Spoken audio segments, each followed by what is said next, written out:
It's time to hand out some mid-season quarterback grades, motherfuckers. Yeah, I know the NFL has 17 games, so it's impossible to actually have a midway point, but you know what? It's not my fault they switched from 16 games to 17 out of greed. I am only using the quarterback who leads each team in pass attempts at the moment, so some guys who are injured, like Dak Prescott, or injured and benched, like Jameis Winston, won't show up. Let's begin. Arizona Cardinals, Kyler Murray. It's year 4 for Kyler, and the former number 1 overall pick still hasn't broken into the elite category many have expected. Both he and the Cards have done nothing but regress rapidly since their 7-0 start last year. Right now, Arizona currently sits at 3-6, and Kyler's offense is below average in points and average in yards. Kyler's inability to see the middle of the field due to being as tall as Ben Shapiro is a big reason this offense isn't playing up to its potential. Also, Cliff Kingsbury sucks. Grade D. Atlanta Falcons, Marcus Mariota. Mariota has been mediocre at best as a passer, which is a surprise to nobody, especially the Falcons, who have tried to hide his faults by throwing just 23 times a game, one of the lowest amounts in the league. Mariota offers value as a runner and thus can have some nice moments, but Atlanta has blown several chances to run away with the NFC South, especially since Brady and the Bucs have been bad thus far. For a quarterback who was projected as a stopgap, Mariota has pretty much been just that. Grade C-. Baltimore Ravens, Lamar Jackson. Lamar started the season on a tear throwing the ball, but since week 3 his passing numbers have been lacking. Although, as always, he mostly makes up for it by being the best running quarterback in NFL history. The Ravens are sitting pretty at 6-3, but they could be undefeated right now, if not for some embarrassing double-digit blown leads to Miami, Buffalo, and the Giants. Lamar has been terrible in the fourth quarter this season, having a 58 passer rating, and if Baltimore is to win anything important come January, he will need to get better. But thus far, they're winning just as they always have with Lamar in the regular season. Grade B-.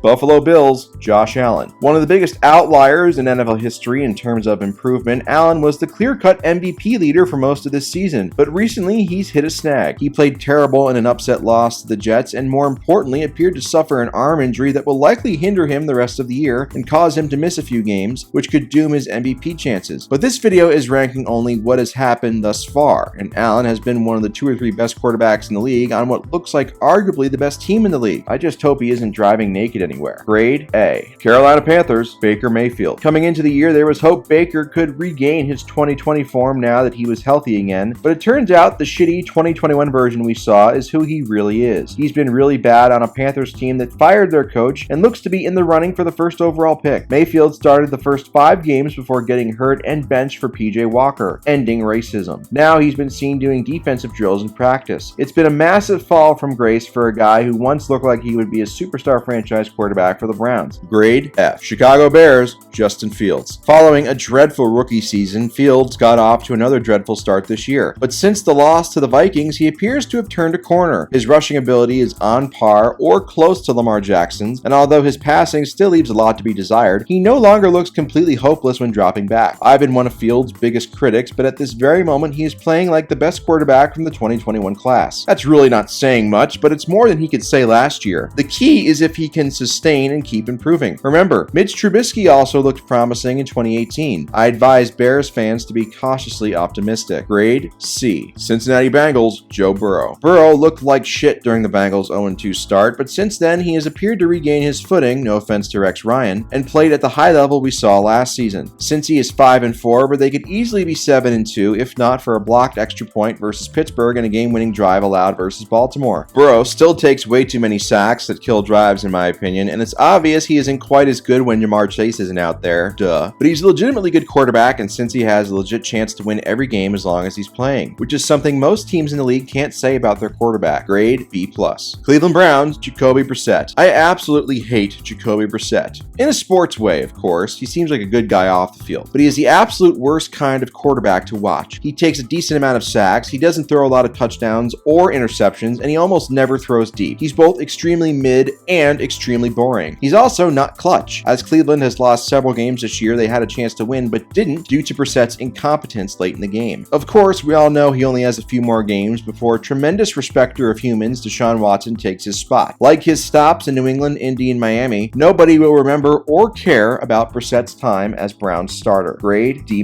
Dallas Cowboys, Cooper Rush. Rush famously took over for Dak after Dak got injured being tackled into a table by a housewife. Then Rush became a bit of a phenomenon, helping Dallas reel off 4 straight wins, including 2 game-winning drives to keep the season alive until Dak returned. The bottom fell out for Rush on Sunday Night Football versus the Eagles when he threw 3 interceptions in a loss. Then Dak came back, so we probably won't hear from him again. He was essentially a ginger Alex Smith, a game manager who isn't good enough to win games on his own, but also good enough to largely avoid any costly mistakes that lose games. Mostly. Grade D+. Denver Broncos, Russell Wilson. Russ was supposed to help restore the Broncos to respectability, but instead he has looked washed up and become a living meme for how cringe his Subway commercials are. In other words, he's been a bust so far in Denver. I still believe he will eventually get going again since he was really good last year in Seattle when healthy, and him just seemingly falling off a cliff for good at 34 years old is improbable. However, you never know for sure. If he doesn't show something of the old Russ in the second half of the season, it'll time to be legit concerned if you're a Broncos fan. Grade D+. Detroit Lions, Jared Goff. Goff got off to a surprisingly good start to the season, throwing 11 touchdown passes through the first 4 games, but since then he's regressed back into the good old Jared Goof we all know and love. Goff can wow you with the occasional good throw, as he was the first overall pick once upon a time after all, but he gives you nothing on the ground, throws dumb interceptions, and is prone to fumbles. If not for Sean McVay saving his career for a few years there, we might look at Goff as one of the biggest busts in NFL history. Instead, he's just an average quarterback. Grade D+.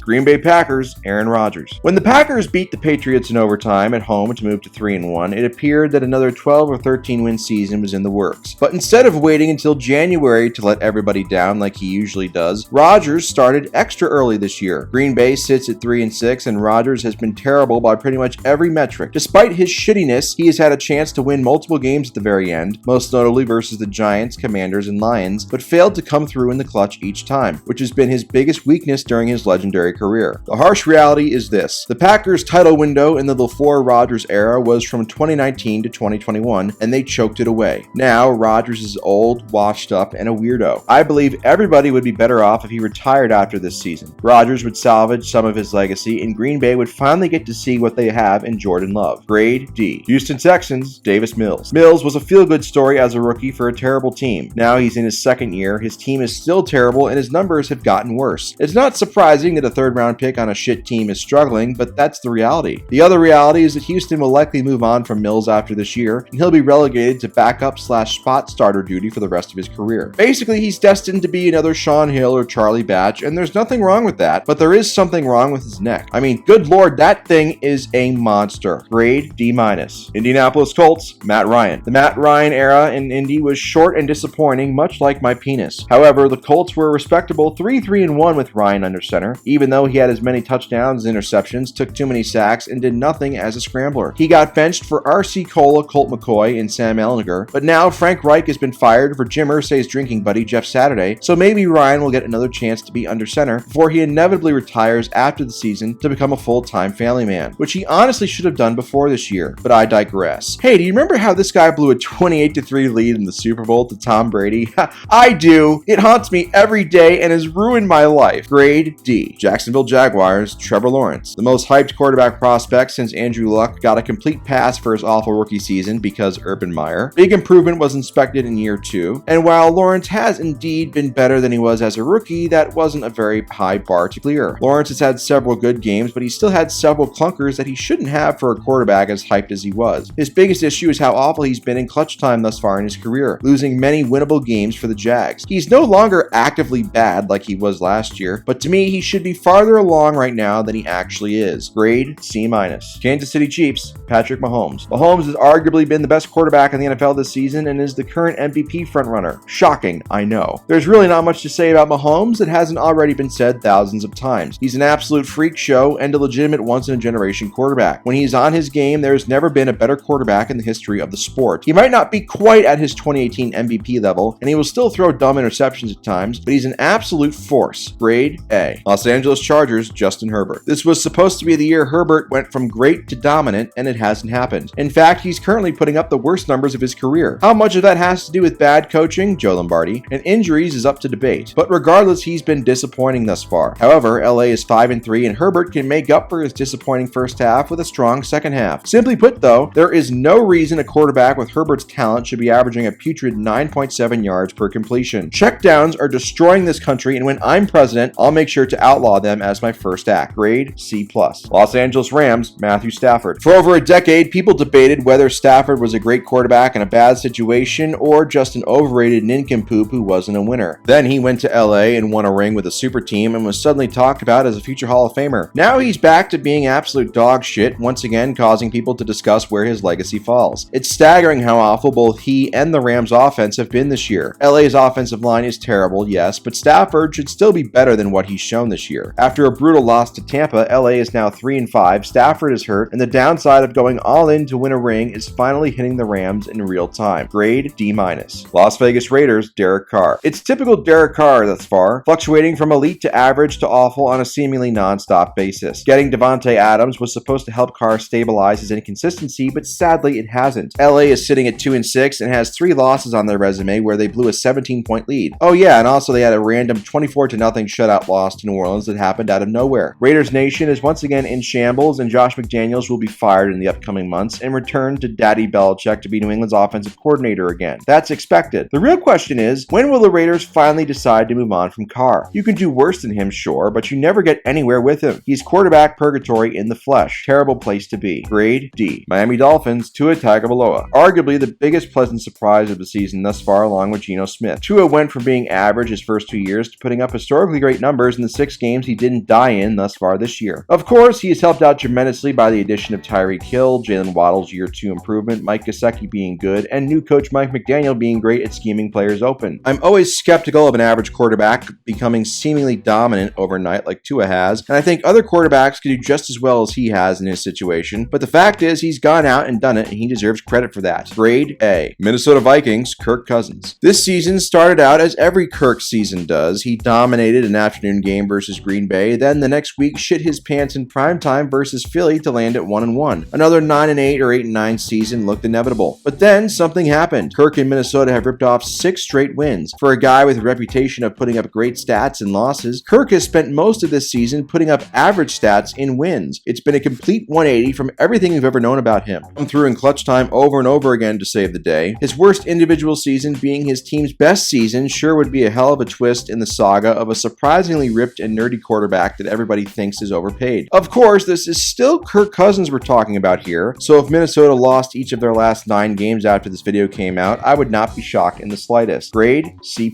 New Orleans Saints, Andy Dalton. Dalton started the season as backup to crab legs enjoyer Jameis before taking over in week 4. He's performed about as well as you could expect at this stage of his career. Even during his prime in Cincy, he was never anything special outside of 2015. He's still a guy who can put up the occasional great game, but most of the time you'll get a 1 or 2 touchdown game with an interception thrown in. Although Dalton's stats are respectable, especially for a backup, New Orleans has gone 2-4 in his 6 starts, and despite the NFC South shittiness, Dalton gives you no hope New Orleans will make a comeback to win it. He's always been the personification of an average quarterback. Grade C-. New England Patriots, Mac Jones. It's been a massively disappointing season for this responsible drunk driver thus far. Jones has progressed dramatically from a good rookie year. How much of that falls on Matt Patricia and Joe Judge calling plays remains to be seen, but Jones was supposed to be a super smart field general, and what he's shown this year has been awful. He missed 3 games with a high ankle sprain, during which time his backup, Bailey Zappi, became a fan favorite. He returned versus Chicago on Monday Night Football, threw an interception, then got benched for Zappi, who briefly looked like the second coming of Tom Brady before regressing hard himself. Jones regained his starting job and has won 2 straight games off of the back of his defense. New England sits at 5-4, but is in last place in the AFC East. That may change, but if Jones keeps performing at his current level for the rest of this season, New England would be wise to look for a new quarterback in 2023. Grade D-. New York Giants, Daniel Jones. Entering a year that has widely been considered his last chance to be a starter in the NFL, Daniel Jones currently sits at 6-2 and has an incredible 5 game-winning drives. But while Jones has come through in the clutch so far this year, he is still mostly the same shitty quarterback he's always been. His new head coach, Brian Daboll, has been smart to use more of his sneaky athleticism as a runner, but a large part of the Giants' shocking start is the return of Saquon Barkley to his all-pro level. Jones has contributed just 9 touchdowns in 8 starts, and there's no doubt at some point this fluky start to the season will end for New York, as both the team's offense and defense are dead average in points and yards on a per-drive basis. Jones showing up in the clutch so far is the only reason his grade is this high. Grade C-. New York Jets, Zach Wilson. Much like the Giants, the Jets have shocked the football world by starting 6-3. However, Zach Wilson has had very little to do with that. He missed the first 3 games of the season due to arm fatigue from clicking on too many MILF videos on Pornhub. Since he's come back, he's continued to put up terrible numbers, just like he did as a rookie, but this time he's had an elite defense and ground game to bail him out. The Jets coaches smartly use Wilson as a game manager, which is not something you want your quarterback who is in his 2nd season after he was picked 2nd overall in the draft draft to be. The Jets winning in spite of their highly drafted quarterback thanks to defense and ground game brings me back to the Mark Sanchez era. The difference is that Sanchez was actually pretty good once he got to the playoffs. If the Jets make it there, will Wilson be able to say the same thing? I doubt it. He's even worse than Sanchez was. Grade D-. Philadelphia Eagles, Jalen Hurts. Quarterback of the only currently undefeated team in the league. Hurts is a legitimate MVP candidate, which is more than I ever thought I could say about him. He has some of the best efficiency metrics in the league, is a great runner, and is playing way more under control than he has in years past. Unlike fans of other quarterbacks who rapidly improve, I am able to admit Hurts has been greatly helped out by the addition of A.J. Brown, giving him a great trio of receiving targets in Brown, Smith, and Goddard. The Eagles' ground game is also tremendous, and the defense is great. People say these Eagles are flukes, and I'm not so sure about that. This is a legitimately good team with a legitimately good quarterback. The only way to silence the doubters will be a deep playoff run. For the first time ever, I have faith that Hurts can do it. Grade A. Pittsburgh Steelers, Kenny Pickett. Kenny Kit Mitten spent the first 3.5 games on the bench backing up famous titty respecter Mitch Trubisky, but everybody knew it was only a matter of time before he took the reins. Since then, well, the results haven't been great. Pickett has thrown 2 touchdowns to 8 interceptions and has gone 1-4. And in the one win, he got knocked out and Trubisky came in and finished the job. So Pickett still hasn't started and finished a victory in the NFL. He's averaging a laughable 8.6 yards per completion. He is statistically the worst quarterback in the league in most metrics. While he certainly hasn't been good, I do feel his stat line is a bit misleading and he hasn't been quite as awful as it says. However, he still hasn't been good, and he really needs to show something more than he has so far if he even wants to be on the Steelers roster next year, let alone their starting quarterback. Grade F+,